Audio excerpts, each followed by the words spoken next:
Hey everyone, and welcome to the Explainer. So let's just dive right into today's source material, because it is absolutely fascinating. We're unpacking a really profound and honestly pretty challenging speech from March 1991 called Advanced Thinking. Now, this is not your typical success seminar, right? The speaker proposes a radically different, massive view of life, death, and human society. It's literally a cosmological map stretching from the darkest realms of the afterlife all the way up to the highest cosmic dimensions.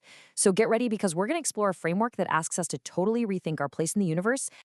I want to pose a question to you right off the bat. What if modern society fundamentally misunderstands life, death, and the universe? Well, the text we're exploring today challenges our core scientific baselines and our most trusted societal institutions.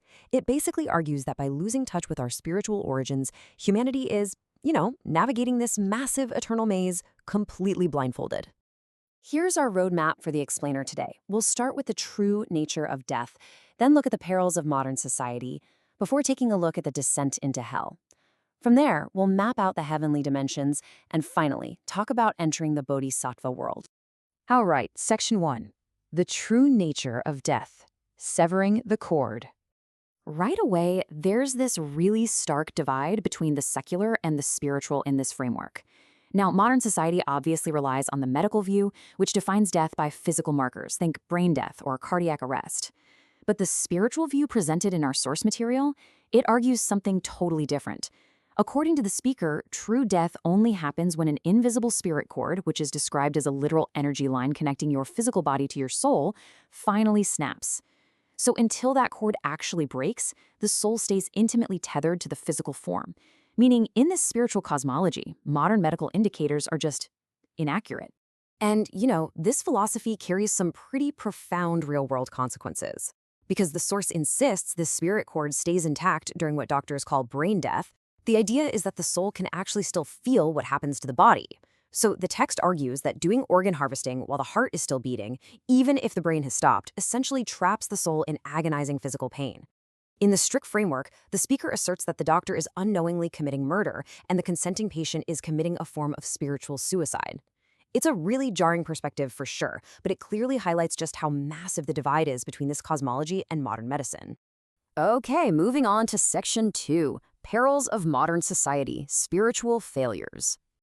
Here, the source lays out a pretty scathing critique of modern institutions, zooming in on journalism and democracy. According to this speech, when journalism operates without divine standards of right and wrong, it just evolves into this endless cycle of tearing people down.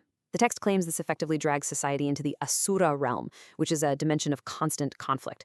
And similarly, the speaker warns that democracy, when it's untethered from a higher spiritual truth, becomes incredibly dangerous. The argument is that it stops being about ideal governance and just functions on head counts, creating a societal rule set based on collective human ego and desire instead of any eternal, divine law. Let's head into Section 3, the descent into hell, the lower realms. Now, the sheer statistical shock of this cosmology is intense. The source asserts that out of roughly 1 million people who die, at least half, literally 50%, fall straight into hell. But the crucial point to understand here is why.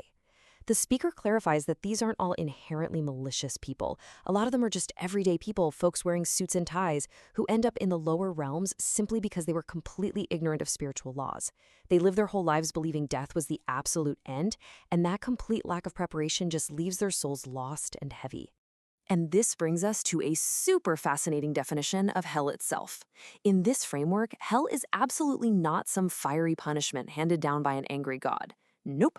Rather, it's a direct, literal manifestation of a person's corrupted mind and earthly ego. Since the afterlife is a realm of pure thought, what you think is what you get. So, if you lived a life of isolation and selfishness, the text says you might wander an endless dark desert. Or, if you lived purely by animalistic desires and greed, your soul literally takes the shape of an animal, like a snake.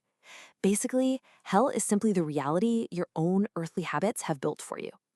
Okay, let's pivot upward for Section 4, the heavenly dimensions, the spiritual map. So, in this cosmology, souls are sorted strictly by their level of spiritual awareness, their occupation, and their capacity for selflessness.